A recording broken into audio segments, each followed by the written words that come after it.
आज मैं आपको क्लास 8 का सब्जेक्ट एसएस चैप्टर 1 हमारा पर्यावरण उसमें स्रोत की उत्पत्ति के आधार पर वर्गीकरण सिखाऊंगी।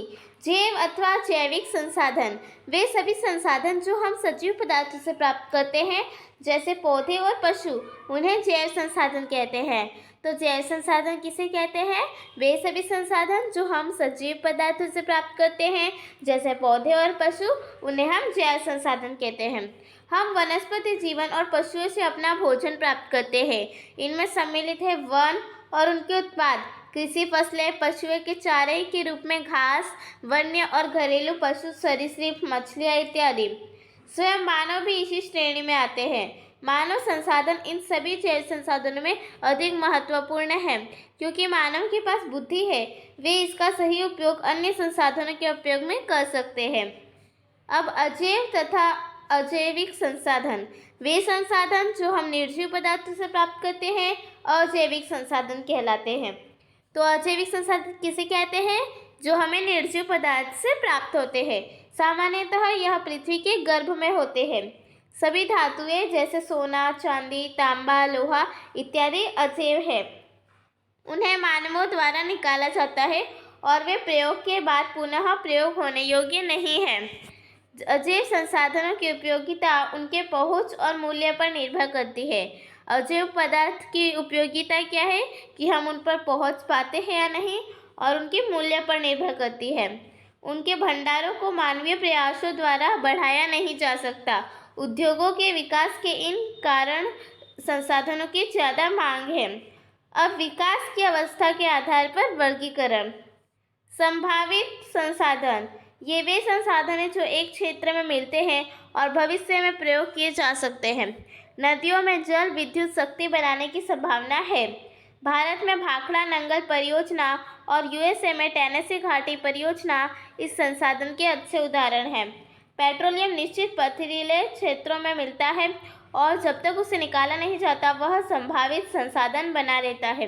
पेट्रोलियम हमें पथरीले क्षेत्रों में से मिलता है और जब तक उसे निकाला नहीं जाता वह संभावित संसाधन बना रहता है। अफ्रीका में जल विद्युत शक्ति बनाने की बहुत संभावना है। यह बांधों की संख्या, उनकी ऊंचाई और ऊपर से गिरने वाली पानी की मात्रा पर निर्भर करता है। भारत में हमें आणविक अनुसंधान में मिली सीमित सफलता ने पारंपरिक विद्युत निर्माण पर निर्भर रहने पर विशेष कर दिया है, जो कि न केवल महंगी है वरन अत्यंत प्रदूषणकारी भी है। अधिकतम विकासशील देशों में संभावित संसाधन प्रशंसनीय ढंग से विकसित नहीं हुए हैं। तो अधिकतम विकासशील देशों में संभावित संसाधन प्रशंसनीय ढंग से विकसित नहीं हुए हैं। वास्तविक तथा विकसित संसाधन जो संसाधन प्रयोग में है या मानवों द्वारा पहले ही प्रयोग किए जा चुके हैं, वास्तविक संसाधन कहलाते हैं। ऊर्जा के संसाधन जैसे कोयला, पेट्रोलियम, यूरेनियम इत्यादि वास्तविक संसाधन हैं। उदाहरण के लिए सतलुज नदी को साधा गया है। इस पर विद्युत शक्ति बनाने की परियोजना लगाई गई है और यहाँ बिजली बनाई जाती है। यह एक विकसित संसाधन बन गई है। उपयोगिता के आधार पर वर्गीकरण।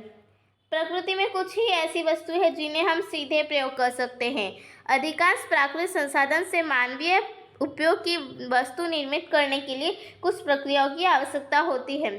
संसाधनों की इन श्रेणियों में है भूमि, मृदा, वनस्पति, वन्यजीवन, कृषि, पशु, जल, खनिज तेल और अन्य शक्ति के संसाधन।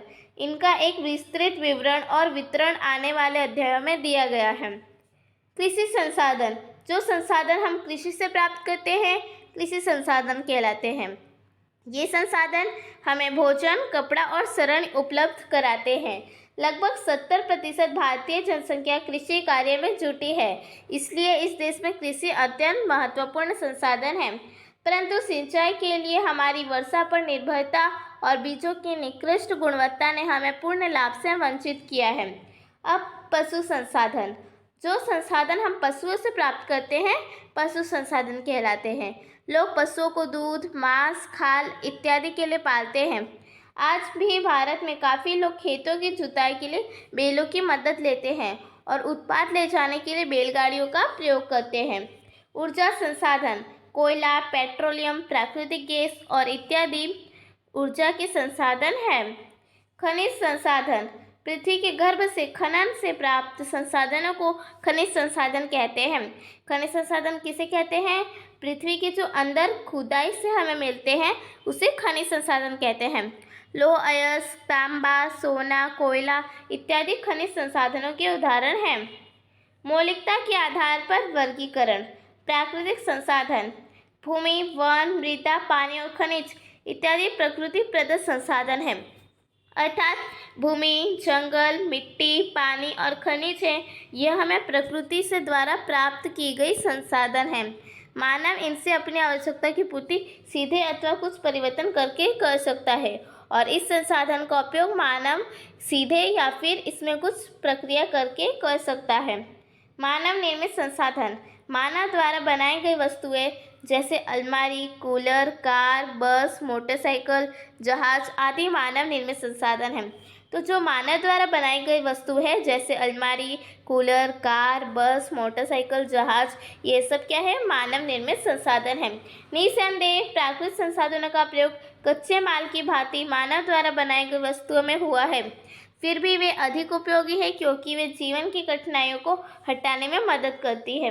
पाठ सारांश, यानी हमने इस पाठ में क्या सीखा, चलो देखते हैं।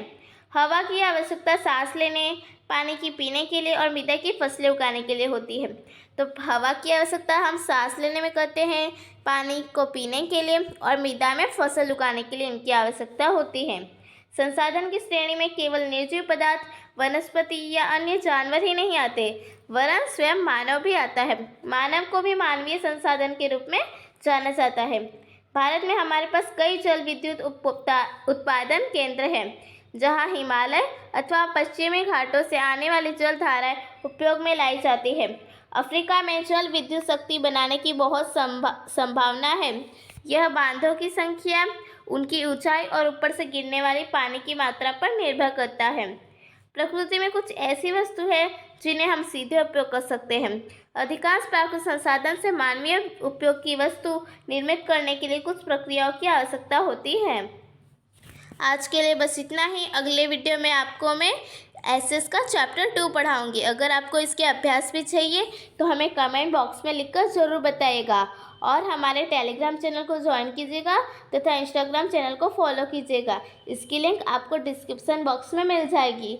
अगर आपको हमारे वीडियोस पसंद आ रहे हैं तो इसे लाइक, शेयर, सब्सक्राइब, कमेंट ज़रूर कीजिएगा।